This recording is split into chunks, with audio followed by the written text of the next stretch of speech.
తాకట్టులో ఉన్న బంగారాన్ని విడిపించి ఆ రోజున్న మార్కెట్ ధర కట్టి మిగిలిన డబ్బును మీకు అందిస్తుంది కొమ్మూరి గోల్డ్.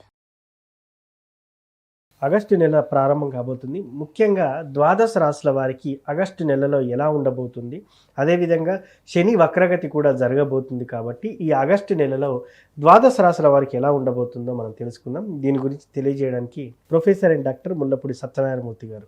గురువు గారు నమస్కారం. నమస్కారం అండి ముఖేష్ అంబానీ గారు. మిథున రాశి వారికి ఆగస్టు నెలలో ఎలా ఉండబోతుంది అంటారు? సూపర్, చాలా సూపర్ గా ఉంటది మిథున రాశి. అరుణాం కరుణాతరంగితాక్షీం ధృతపాశాం కుశ పుష్పబాణ చాపాం అణిమాదిభిరావృతాం మయూకై అహమిచ్చే విభావయే భవానీ. జాయ్ బెజవాడ కనకదుర్గమ్మ తల్లికి జాయ్. మిథున రాశి వారికి అసలు 12 రాశుల్లో ఉక్కిరి బిక్కిరి అయిపోయే అంత బాగుంటుంది నాయన. వీళ్ళకి డబ్బులే డబ్బులు, కొద ఉండదు. కిరాణా షాప్ పెట్టిన వాళ్ళకి మనకి ఇగో ఇలా గల్ గల్ గల్ గల్ అంటూ చెల్లరు.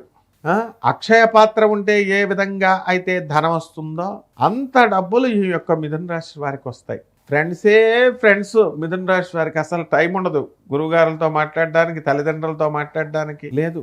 అంత బిజీగా అయిపోతారు ఫ్రెండ్స్తో.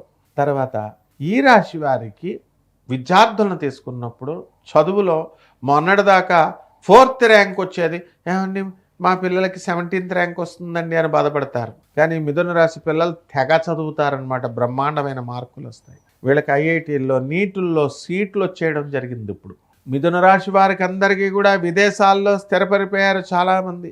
అందరూ మిథున రాశి భార్యలందరికీ కూడా భర్తలు తీసుకొచ్చి గోల్డ్ నెక్లెస్లు, తర్వాత డైమండ్ నెక్లెస్లు కొని చేశారు. ఈ విధంగా మిథున రాశి వారు బట్టల షాపులు, కిరాణా షాపులు, ఈ వ్యాపారాలు అన్నీ కూడా బ్రహ్మాండంగా సక్సెస్ఫుల్గా ఉన్నాయి.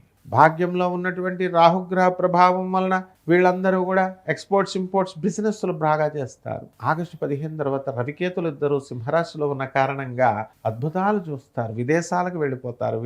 ఉప్పు చేపల వ్యాపారం పెట్టి కోటీశ్వరులు అయిపోతారు. ఇనప వ్యాపారంతో కోటీశ్వరులు అయిపోతారు.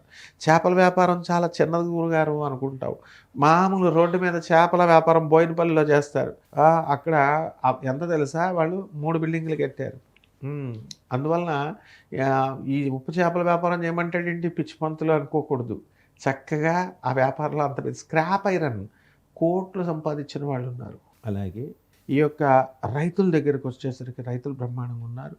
గవర్నమెంట్ ఉద్యోగాలు చేసేటటువంటి వాళ్ళకి టీఏలు, డిఏలు, అరియర్స్లు ఇవన్నీ కూడా వచ్చేయడం జరుగుతుంది. ప్రైవేట్ ఉద్యోగస్తులు వేరే దేశాలకు వెళ్ళి చేయాలనుకునేటటువంటి వాళ్ళు ఉన్నారు. వాళ్ళందరికీ కూడా మంచి అవకాశాలు వస్తాయి. అయితే మిథున రాశి వాళ్ళకి ఒక్క బాధ పడతా ఉంటారు. ఏంటో తెలుసా? మరదళ్ళ బాధ. ఆ మరదళ్ళతో చాలా టెన్షన్ ఫీల్ అవుతూ ఉంటారు. అత్తగారులతో, అంతకుముందు అత్తగారులతో బాధ ఉండేది, అది పోయింది. ఇప్పుడు మరదలు అమెరికా వెళ్ళిపోయింది, మరదలు డెవలప్ అయిపోతుంది, మరదలు నాకు ఫోన్ చేయట్లేదు. ఈ రకంగా ఏదో ఒకటి అన్నెసరీ విషయాల మీద దృష్టి పెట్టి వీళ్ళే లేనిపోయినటువంటి టెన్షన్స్ని వీళ్ళు తెచ్చుకోవడం జరుగుతుంది. అసలు మిథున రాశి వారు ఎప్పుడు కూడా పబ్స్, రెస్టారెంట్స్కి ఎక్కువ ఇంపార్టెన్స్ ఇస్తారు. అలాంటిది ఇక్కడ దైవభక్తి, మంచి బ్రహ్మాండంగా పూజలు చేయడం, పునస్కారాలు చేయడం ఇవన్నీ కూడా రావడానికి అవకాశాలు ఉంటాయి. అలాగే ఈ రాశి వారికి అందరికీ కూడా కొత్త కొత్త ఆలోచనలు వస్తాయి. మనం ఇంకా బాగా ఎక్కువ సంపాదించాలి అని. ఆ సంపాదన కోసం కొత్త కొత్త సమాలోచనలు, మీటింగులు చేస్తూ ఉంటారు. దాంతో వీళ్ళందరికీ కూడా కొత్త కొత్త 2-3 రకాల బిజినెస్లు చేయడానికి అవకాశాలు ఉంటాయి. ఆ విధంగా అసలు ఇంకా మిథున రాశి వారికి అడ్డే లేదు అసలు. గురువుగారు, ఈ రాశి వారికి ఏ పరిహారం చేసుకుంటే బాగా కలిసి వస్తుందంటారు? తప్పకుండా నాయన. ఈ రాశి వారందరూ కూడా మనము లలితాంబికాయ గుడి అని ఉంది ఎక్కడ, తమిళనాడులో. అక్కడ లలితమ్మ వారి గుడి. అక్కడికి వెళ్ళి లలితా సహస్రనామం అక్కడ చదువుకుంటే బ్రహ్మాండంగా కలిసి వస్తుంది. అయితే తమిళనాడు కదండి, చాలా దూరం అండి అని వెళ్ళలేనటువంటి వాళ్ళు ఉంటారు. అటువంటి వాళ్ళందరూ కూడా మేడి చెట్టుని ఇంట్లో వెయ్యాలి. నేను చెప్పింది చేస్తేనే ఫలితాలు జరుగుతాయి. అందువలన మేడి చెట్టు అనేది చాలా క్యాజువల్గా తీసుకుంటున్నారు వీళ్ళు. నో, చెట్ల విషయంలో మనం స్పెషలిస్ట్. చెట్లు ఎంతోమంది నేను చెప్పిన తర్వాత, వేసిన తర్వాత చాలామంది ధనవంతులయ్యారు, కష్టాలు కోల్పోయారు. ఏముందండి, ఒక 10 రూపాయలు పెడితే చెట్టు వస్తుంది, ఇంట్లో పెంచుకోవడమే. అదే లక్షలు పెట్టి వీళ్ళు హోమం చేయాల్సిన పని లేదు.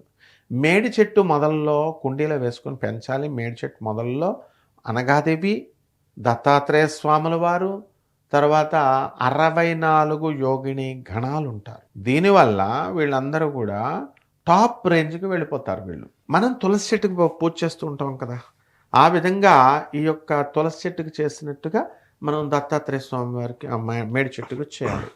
దిగంబర దిగంబర శ్రీపాదవల్లభ దిగంబర, దిగంబర దిగంబర శ్రీపాదవల్లభ దిగంబర.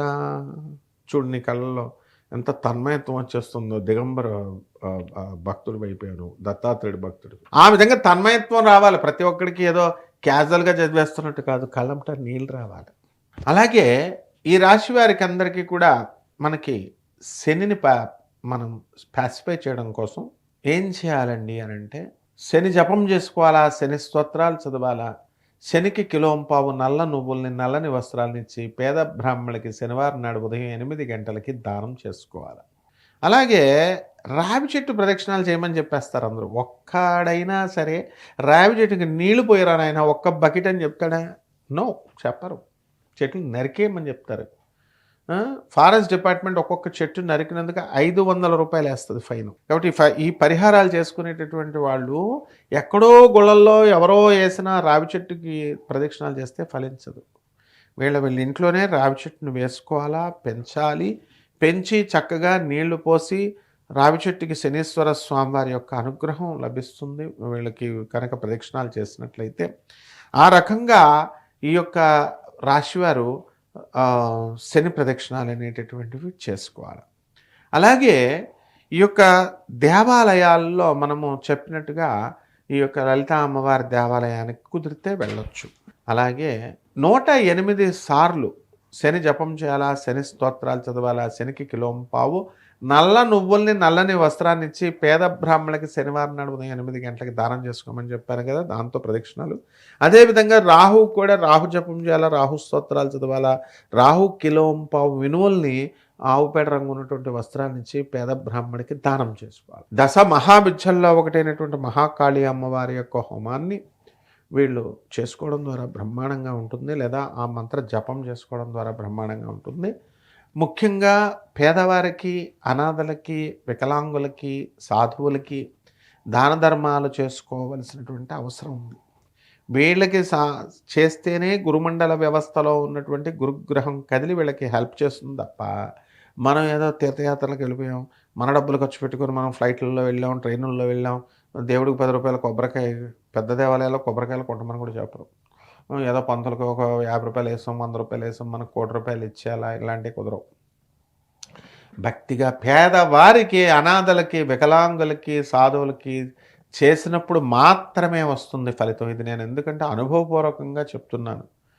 మా గురువులంతా కూడా జగద్గురువులు కాబట్టి జ్యోతిష సార్వభౌములు.